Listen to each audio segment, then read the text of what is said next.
สบายดียินดีต้อนรับเข้าสู่พอดแคสต์ฟุกิชาแนลมื้อนี้พวกเราจะมาแลกเปลี่ยนกันในหัวข้อที่วัยหนุ่มหลายๆคนจะต้องได้พบเนาะนั่นก็คือกับหัวข้อที่มีชื่อว่าสิ่งสำคัญที่ต้องรู้ในเวลาที่อยู่ห่างไกลจากครอบครัวโดยเฉพาะนักเรียนที่อยู่ไกลจากบ้านหรือว่าผู้ที่กำลังเริ่มต้นชีวิตเอกราชคนเดียวเนาะนี่มันสิ่งที่ท้าทายและก็น่าสนใจเอาละเราจะมาแบ่งปันประสบการณ์นำกันเพื่อช่วยให้การดำรงชีวิตอย่างมีความสุขเวลาที่ว่าเราอยู่ห่างไกลจากครอบครัวเนาะสำหรับหัวข้อที่1เนาะที่กิจะมาแบ่งปันนั่นก็คือการบริหารการเงินส่วนบุคคลเนาะแน่นอนว่าเมื่อเราอยู่ไกลจากครอบครัวสิ่งทำอิฐและก็สิ่งที่สำคัญที่สุดแม่นการบริหารทางด้านการเงินส่วนบุคคลเพราะว่านี้มันเป็นทักษะชีวิตที่ว่าขาดบ่ได้เพราะฉะนั้นแล้วมันจะบ่มีไผที่จะมาช่วยควบคุมการใช้จ่ายของเฮาในเรื่องนี้เนาะฉะนั้นสิ่งที่1ที่เฮาต้องเฮ็ดก็คือสร้างงบประมาณในแต่ละเดือนให้เริ่มต้นโดยการตั้งงบประมาณประจำเดือนเฮาต้องมีการจัดสรรรายจ่ายต่างๆเช่นว่าค่าเช่าห้องหรือว่าค่าเช่าเรือนนี่ค่าอาหารค่าน้ำประปาค่าใช้จ่ายในการเดินทางแล้วก็ค่าใช้จ่ายอื่นๆเพราะว่าการมีงบประมาณที่ชัดเจนมันจะช่วยให้เฮาควบคุมการใช้จ่ายและก็หลีกเลี่ยงหมดเงินในกลางเดือนเนาะอย่างที่2เงินออมและการสำรองเงินนอกจากการใช้จ่ายในความต้องการที่จำเป็นล่ะซึ่งว่าเฮาจำเป็นจะต้องมีเงินออมหรือเงินสำรองสำหรับสถานการณ์ฉุกเฉินตัวอย่างว่าในเวลาที่ว่าเฮาเจ็บป่วยเนาะหรือว่าเครื่องของต่างๆมันเพพังหรือว่าจะพบกับสถานการณ์ที่บ่คาดคิดจังซี่และการมีเงินสำรองมันจะช่วยให้เฮามีความรู้สึกที่ปลอดภัยหลายขึ้นอย่างที่3หลีกเลี่ยงหนี้สินพยายามห่างจากการกู้ยืมเงินที่บ่จำเป็นเนาะถึงแม้ว่าบางครั้งเฮาอาจจะรู้สึกว่าถูกหล่อลวงให้กู้ยืมเพื่อซื้อเครื่องของอิหยังต่างๆตามความต้องการของเฮาชั่ววูบชั่วคราวจังซี่นะแต่ว่าถ้าการบริหารหนี้สินบ่ได้ดีมันก็สิสามารถนำไปสู่ปัญหาทางด้านการเงินที่หนักหน่วงในภายหลังได้เด้อตัวนี้ก็ต้องระวังแล้วก็เบิ่งว่าอิหยังที่มันเป็นหนี้ดีอิหยังที่ว่าเฮาต้องพยายามหลีกเลี่ยงให้ได้เนาะเกี่ยวกับหนี้สินต่อมาจะเป็นการแชร์เกี่ยวกับการสร้างชีวิตแบบเอกราชเนาะเวลาอยู่ห่างไกลจากครอบครัวเฮาจะเป็นเอกราชและก็เรียนรู้วิธีการดูแลตัวเองบ่แม่นสิมีเพียงแต่การแต่งอาหารหรือว่าการทำความสะอาดแต่ยังเกี่ยวกับการดูแลสุขภาพจิตใจและก็ห่างไกลของตัวเองนำเนาะอย่างที่1ที่เราต้องเฮ็ดก็คือต้องเรียนรู้วิธีการเฮ็ดอาหารและก็เบิ่งแย่งสุขภาพของตนเองทักษะที่สำคัญอันนึงเมื่อต้องอยู่ห่างไกลจากครอบครัวก็คือการเรียนรู้วิธีการแต่งกินเพราะว่าการแต่งกินเองหันบ่เพียงแต่ช่วยประหยัดเงินเท่านั้นแต่ว่ามันยังช่วยให้เฮารักษาสุขภาพดีได้อีกด้วย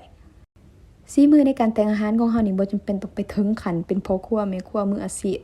เขาเพียงแต่เฮารู้จักอาหารง่ายๆเฮ็ดง่ายและก็มีคุณค่าทางโภชนาการก็เพียงพออย่างที่2ก็คือรักษานิสัยการเฮ็ดเวียกเรือนอย่าลืมว่าการดำรงชีวิตเป็นเอกราชมันยังหมายความว่าเฮาจะต้องจัดการเวียกเรือนทุกอย่างโดยตนเองนำอีกได้ให้เฮ็ดนิสัยของการทำความสะอาดซักผ้าหรือว่ารักษาความสะอาดสถานที่ดำรงชีวิตของเฮาให้เป็นประจำเพราะว่านี้มันจะบ่เพียงแต่ช่วยให้เฮารู้สึกสบายใจขึ้นเท่านั้นเนาะแต่มันยังช่วยปรับปรุงจิตใจของเฮาให้ดีขึ้นหลังจากที่กลับมาจากไปเฮ็ดเวียกหรือว่าดึกจากเรียนเนาะอันที่3การบริหารเวลาและก็หน้าเวียกเวลาอยู่ห่างจากครอบครัวยังเป็นโอกาสสำหรับเฮาที่จะได้ฝึกทักษะการบริหารเวลาซึ่งเฮาจะต้องดุลเดียงการเรียนการเฮ็ดเวียกแล้วก็เวลาพักผ่อนวางแผนในแต่ละมื้อเพื่อเฮ็ดให้สำเร็จเวียกตามเวลาและก็ให้มีเวลาพักผ่อนนำเนาะต่อมาแม่นจะแชร์เกี่ยวกับการรักษาความสัมพันธ์กับครอบครัวและก็หมู่เพื่อนสิ่งหนึ่งที่สำคัญในเวลาอยู่ห่างจากครอบครัวแม่นการรักษาความสัมพันธ์กับคนที่รักแพงบ่ว่าเจ้าจะยุ่งเวียกหลายปานใดก็ตามเนาะอย่าลืมติดต่อกับครอบครัวหรือว่าหมู่เพื่อนสิ่งที่อีกสำหรับเรื่องนี้เนาะก็คือการรักษาการติดต่อให้เป็นปกติถึงแม้ว่าเฮาสิอยู่ห่างไกลจากครอบครัว แต่เฮาก็ยังสามารถติดต่อกันได้เนาะผ่านทางโทรศัพท์หรือว่าเครือข่ายมือถือสังคมเช่นว่าโทรวิดีโอคอลกันได้ง่ายๆจังซี่ใช้เวลาบางมื้อหรือว่าแต่ละอาทิตย์เพื่อสนทนากับครอบครัวเฮาแล้วก็แบ่งปันสิ่งต่างๆในชีวิตของเฮาเพราะว่านี้มันจะบ่เพียงแต่สิช่วยเฮารู้สึกใกล้ชิดกับครอบครัวแต่มันยังช่วยให้เฮาเอาชนะความรู้สึกโดดเดี่ยวในเวลาที่ว่าอยู่คนเดียวเนาะอันที่2ก็คือเข้าร่วมกิจกรรมชุมชน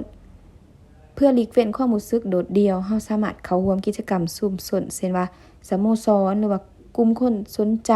หรือว่ากิจกรรมต่างๆในคงเขตที่ว่าเฮาอยู่เนาะเพราะวันนี้มันบ่เพียงแต่สิช่วยให้เฮาขยายสายพัวพันธุ์แต่ว่ามันยังช่วยให้เฮารู้สึกถึงการพัวพันกับสิ่งอ้อมข้างของเฮาได้หลายขึ้นต่อมาจะเกี่ยวกับการดูแลสุขภาพจิตเนาะสุดท้ายแล้วเมื่ออยู่ห่างไกลจากครอบครัวอย่าลืมเบิ่งแย่งสุขภาพจิตของเฮาสภาพแวดล้อมการดำรงชีวิตใหม่สามารถเฮ็ดให้เฮารู้สึกเข่งตึงบางครั้งเนาะก็รู้สึกว่าบ่มีแรงจูงใจเพราะฉะนั้นแล้วสิ่งที่เราต้องเฮ็ดก็คืออันที่1สร้างสภาพแวดล้อมดำรงชีวิตในทางบวก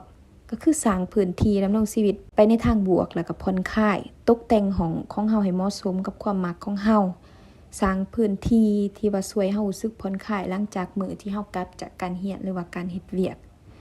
อย่างที่2สอกหาการช่วยเหลือเมื่อต้องการเนาะถ้ารู้สึกเข่งตึงหลายเกินไปหรือว่ามีความยุ่งยากมีอุปสรรคในการปรับตัวกับชีวิตจังซี่